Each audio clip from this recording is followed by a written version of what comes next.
আসসালামু আলাইকুম প্রিয় অডিয়েন্স। আত্মবিশ্বাস হলো সফলতার চাবিকাঠি। এটি আপনাকে চ্যালেঞ্জ মোকাবেলা করতে এবং আপনার লক্ষ্যে পৌঁছাতে সাহায্য করবে। প্রথমত, নিজের সক্ষমতাকে চিনুন। আপনি কি ভালো করেন, আপনার শক্তি এবং দক্ষতাগুলোকে চিহ্নিত করুন।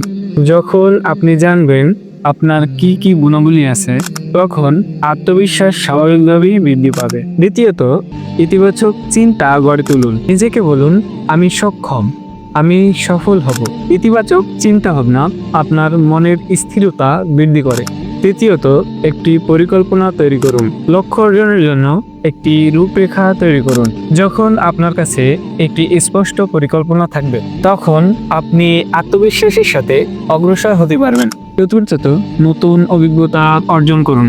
নতুন কিছু চেষ্টা করা আপনার দক্ষতা বৃদ্ধি করবে এবং নতুন কিছু শিখাবে এবং আত্মবিশ্বাস বাড়াবে। তাহলে প্রশ্ন হচ্ছে, আপনি আপনার আত্মবিশ্বাস বাড়াতে কোন পদক্ষেপটি গ্রহণ করছেন? আপনার চিন্তা ও অভিজ্ঞতা আমাদের সাথে কমেন্ট বক্সে শেয়ার করুন। মনে রাখবেন, আত্মবিশ্বাস গঠন একটি যাত্রা। আপনার প্রতিটি পদক্ষেপ আপনাকে সফলতার দিকে নিয়ে যাবে।